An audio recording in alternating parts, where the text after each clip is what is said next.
It's very nice to be thought of as being pretty, as being, it's a plus. It's nice. It's not terribly important, but it is nice to have it in your favor.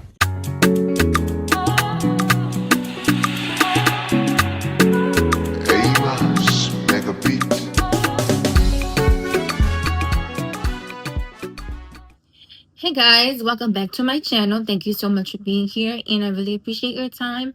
I wanted to come on here quickly and talk about Tyler Perry's new movie Straw, starring Taraji P. Henson, Tiana Taylor, and Sherry Shepherd.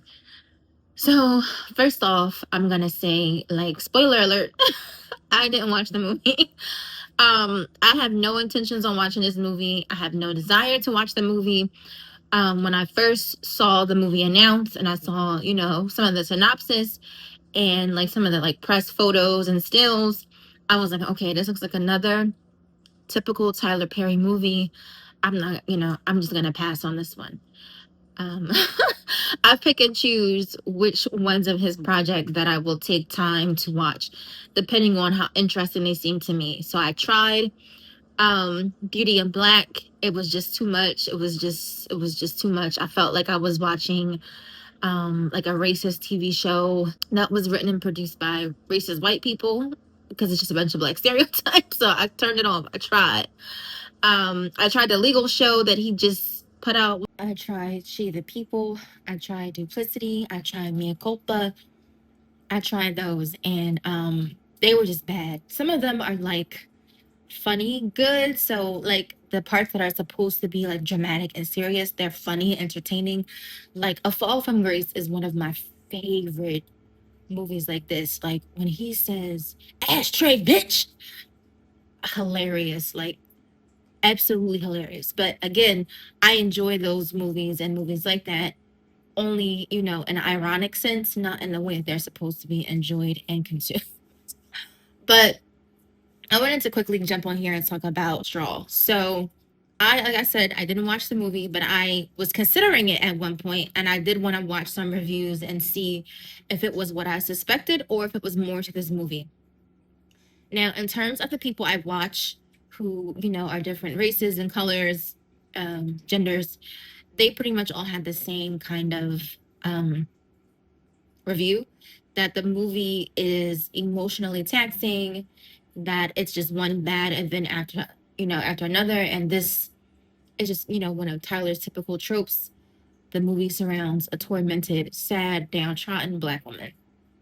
So, and people were saying that some of the other elements of the film are a bit heavy-handed, which is also something that he does, being having a background in screenplays and stage plays.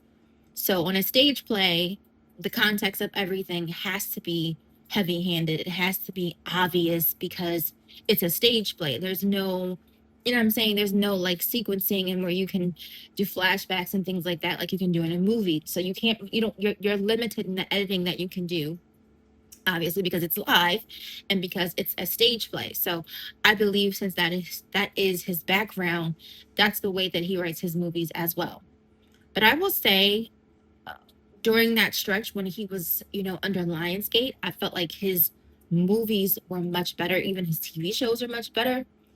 One of some of my genuinely favorite movies from him are Diary of a Mad Black Woman, A Family That Prays, obviously, Daddy's Girls, and the first Why Did I Get Married? Like, those are actually good, solid movies.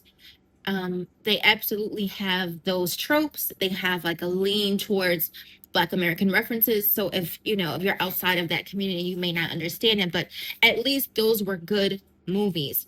Now, I liked his older stage plays too, like the older ones where he actually used to play Medea, and he would wear, the bad wig on purpose and the bad makeup on purpose. Whereas, now he has made Medea almost like a real person, like a real character, which I think, signal something else that I won't get into in this video so much. But I think he forgot that part of the appeal of Medea was she looked ridiculous. Like, she looked like a man in a dress. And so that was part of the funny of it. And so him taking time to make her look more realistic, I think that kind of, like I said, reveals something about him. But yeah. So basically, I'm not going to give the spoiler away if you are someone who plans to see this movie. But basically, the movie is the main character, Janaya. She has a sickly daughter, and she goes into work, and basically, a customer is rude. She gets fired or let go, and so she goes and asks for her paycheck. They're telling her, "No, we're not going to give it to you. We'll mail it to you." You know, that bullshit. And so something happens. She gets her paycheck. She goes to the bank to cash it. And, the first teller is asking her for, identification, which in this movie, it's presented as having ID on you is like not something that Black people have access to. Like it's giving very much bigotry of low expectations. But in the movie, it seems it's presented as it's the audacity for someone to ask for ID. But anyway, she can't provide it, and then someone else ends up helping her, and then there's other issues ensue, something about her backpack looking like a bomb. So it just turns into a hostage standoff situation, and there is a racist cop, of course, involved, where, previously in the movie they have an encounter where he promises to hurt her, and then, he's introduced later on as a part of the plot. And so, things ensue, things go bad for her. Everything is going bad for her. And that's basically, the movie. I'm not going to give the spoilers away because, like I said, I know there are people who want to see this movie anyway. But that's basically the synopsis of the film. Like, it's about a Black mother. I don't think she's meant to represent like young or old. I don't think that's the point of the movie. I think it's just, a single Black woman who is struggling to make ends meet and just one bad day. So the title, as what I perceive, is based off of the phrase, the straw that broke the camel's back.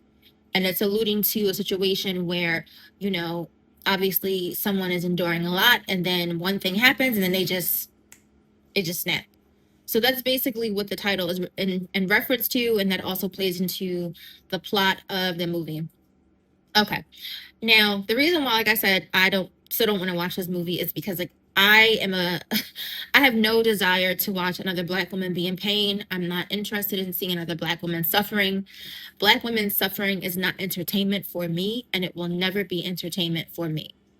And so that's overall why I have no true or real interest in this movie.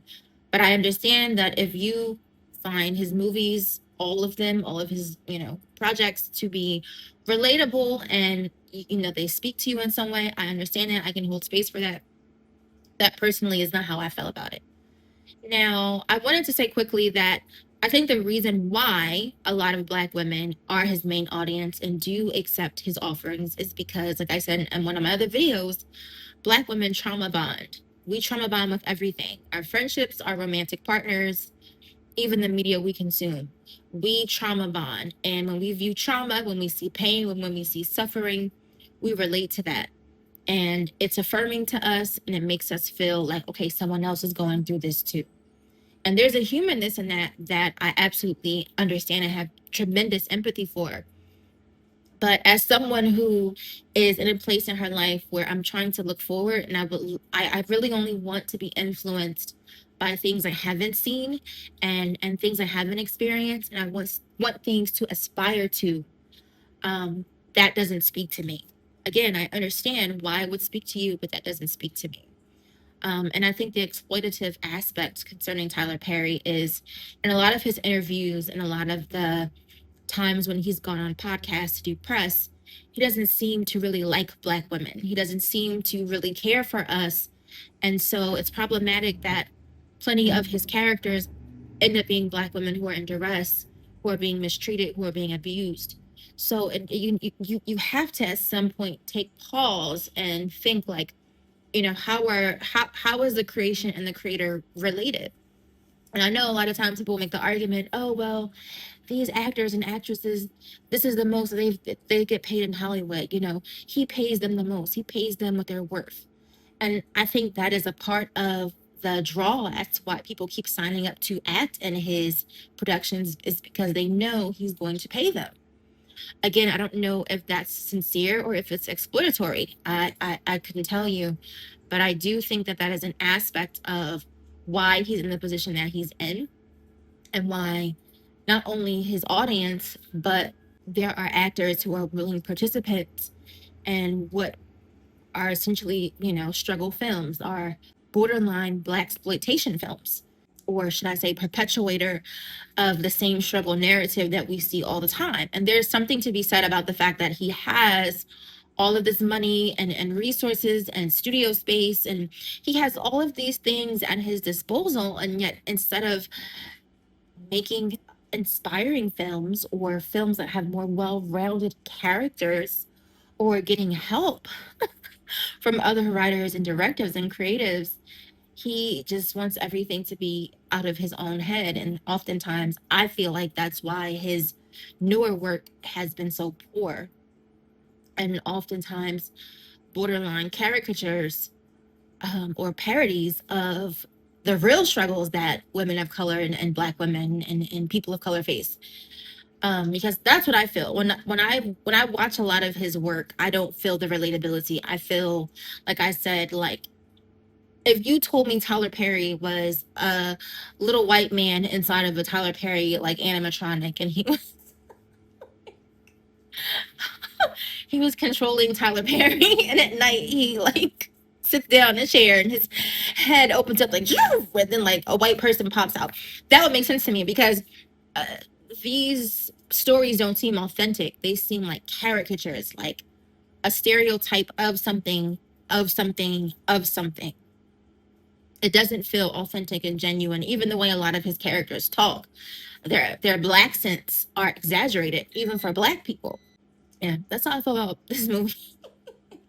And that's how I feel about Tyler Perry in general. He doesn't do it for me anymore. Once upon a time he did, but now, no, not so much. But get below, get in the comments, tell me what you think, tell me what you feel. All that I ask is that you be respectful. Thank you so much for watching. Take care. Bye.